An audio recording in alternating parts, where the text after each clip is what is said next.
Welcome back to Searchlight. It's July 14th. We've got 8 shows across 7 cities, 4 states, and 2 countries today. But before we begin, we'd like to give a special thank you to our Patreons who joined us this past Sunday, July 12th, for a fun show covering a 1990 Dark Star, the Grateful Dead's connection to the World's Fair in New York, 39 and 64. And the first ever El Paso captured on tape. So if you'd like access to our exclusive Sunday shows, you can become a Patreon member by using the QR code here or the link in the description. It helps support the work that we do here at Searchlight and will hopefully keep the Searchlight casting long into the future. Let's dive in to July 14th.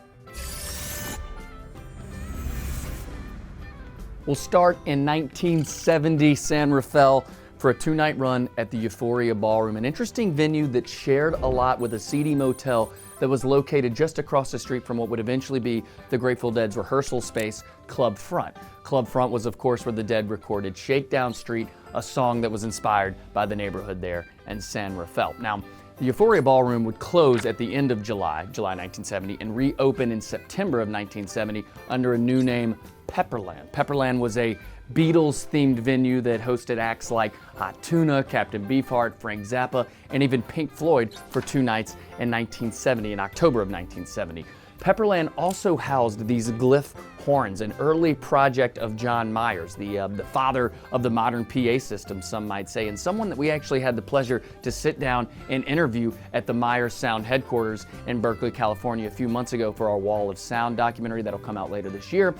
But this Euphoria Ballroom show has always been on our radar because of this acoustic set, a wonderful recording that features a rarely performed How Long Blues, a song by Frank Stokes that they probably picked up during their jug-band days. So let's have a listen to the Dead performing How Long Blues at the Euphoria Ballroom, July 14th, 1970.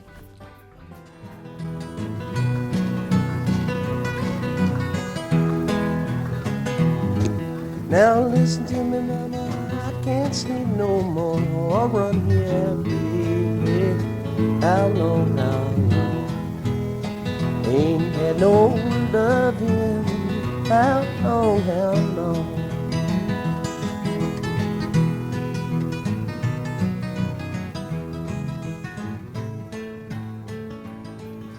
Before we leave San Rafael, it's important to remember that the following day, July 15th, 1970, Owsley Stanley was arrested in the Oakland Hills for marijuana possession. And after years of evading jail time, this arrest proved to be the final blow that led to his 2-year jail sentence. So as we get deeper into the second half of 1970, soundboards are going to be scarce and virtually non-existent once we reach the fall.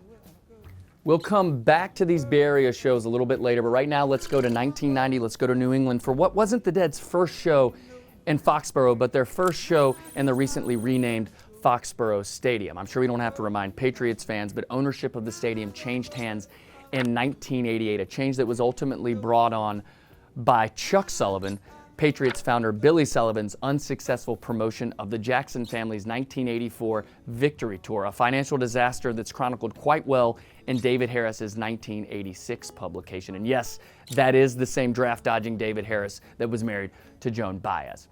According to Harris, Chuck's initial intention was just to secure a tour date for the Victory Tour at Sullivan Stadium. But after the Jackson family's promotional deal fell through, Sullivan saw an opportunity to cash in on the hottest act in the world. So he offered the Jacksons an unprecedented 83% of potential gross ticket sales and a $36.5 million advance, all financed by using Sullivan Stadium as collateral. And though the tour started as expected, selling out stadiums across the country, hauling the Jacksons' 365-ton stage proved to be more expensive than Sullivan anticipated. Plus, the tour had to compete with Prince's Purple Rain Tour and Bruce Springsteen's Born in the USA Tour. So, when the Victory Tour ended in December of 1984 in a less than full Dodgers Stadium, Sullivan had lost over $13 million, forcing his father Billy to put both Sullivan Stadium and the Patriots franchise on the market, which led, of course, to the greatest dynasty in NFL history. So, when the Grateful Dead played on Saturday, July 14th, 1990, they were playing inside a Robert Kraft-owned Foxboro Stadium, and it's a performance that was all captured by Lynn Delamico and is available for viewing in full over on the Grateful Dead's official YouTube channel. And what we'd like to highlight is an Eyes of the World that was put on our radar by the Reddit legend B-Man, someone who's been a supporter of the show since the beginning. He calls this Eyes the chillest eyes of 1990, and the metrics support his claim. At 97 beats per minute, this Eyes is tied with the July 22nd Eyes as the slowest tempoed Eyes of 1990. Let's have a look and a listen.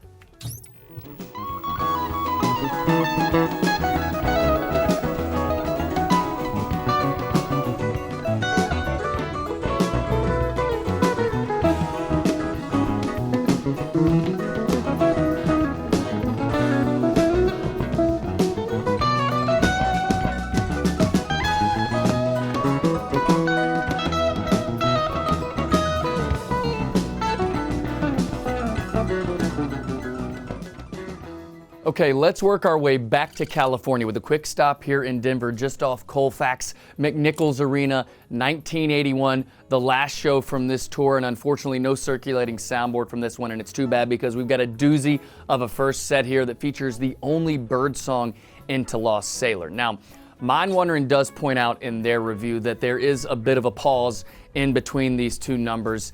But regardless of the fluidity of this transition, they really do pair together well, and it's something we wish they would have tried more often. Let's have a listen to this transition between the bird song and the Lost Sailor from McNichols Arena, 1981.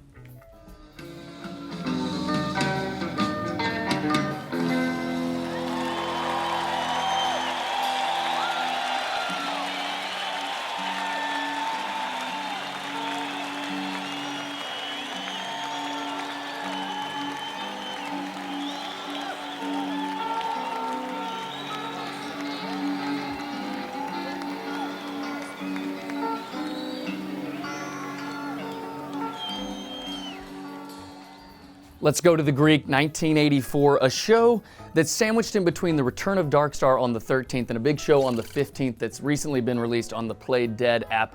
But don't overlook the 14th. We've got Matt Kelly joining the band on harp during Little Red Rooster, which is always fun. But the real highlight for us is the way in which the band eases into this Help on the Way to start the second set, reminiscent of that 74 China Cat from Providence. Let's have a listen.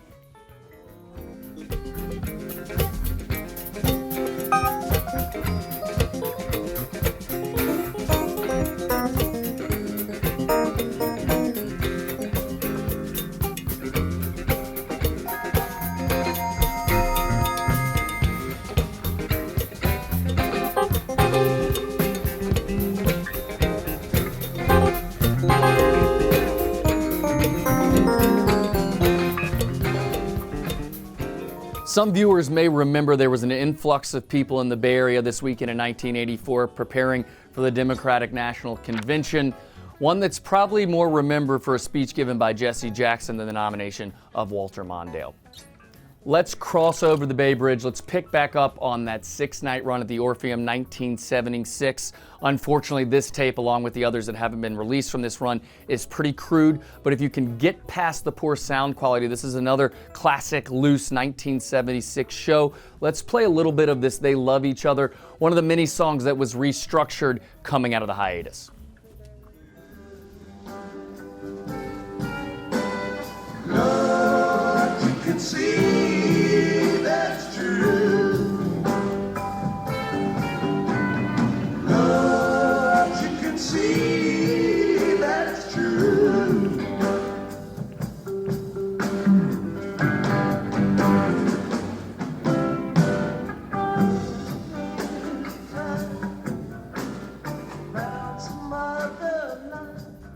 Let's leave Market Street and go to the Fillmore District, 1966. No tape from the show, however.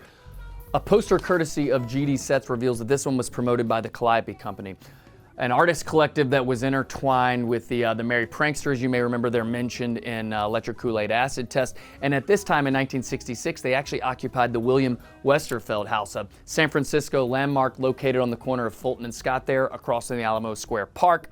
A house that was also home to the Family Dog Collective and experimental filmmaker Kenneth Anger, whose 1969 film Invocation, My Demon Brother, was shot inside the home and starred San Francisco Satanist Anton LaVey, who is also a friend of Jane Mansfield, and Manson family member Bobby Beausoleil, who actually lived inside the Westerveld house for a time.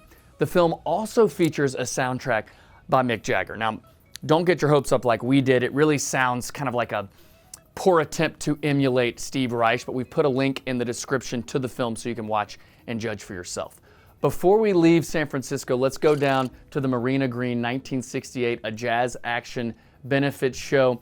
Now, there are contradictory reports from Light into Ashes on this one. In 2013, he reported that the band was there. In 2018, he reported that the Grateful Dead didn't show for this. But whether they did or not, they are listed on the bill with jazz legends like John Handy and Ornette Coleman, who we can, of course, say that the Dead did share a stage with in February of 1993.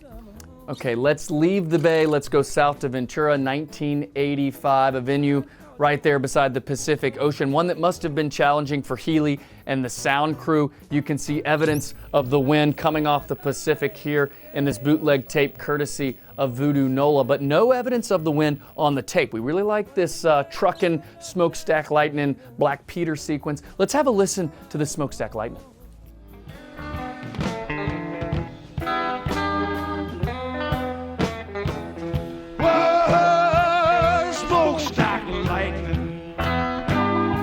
Shining just like gold, don't you hear me cry?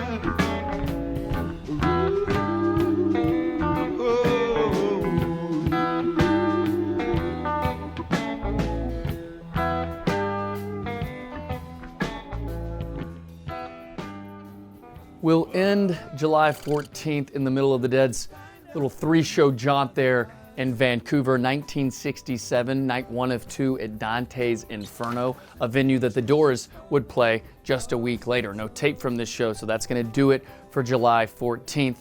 8 shows across 7 cities, 4 states, and 2 countries today.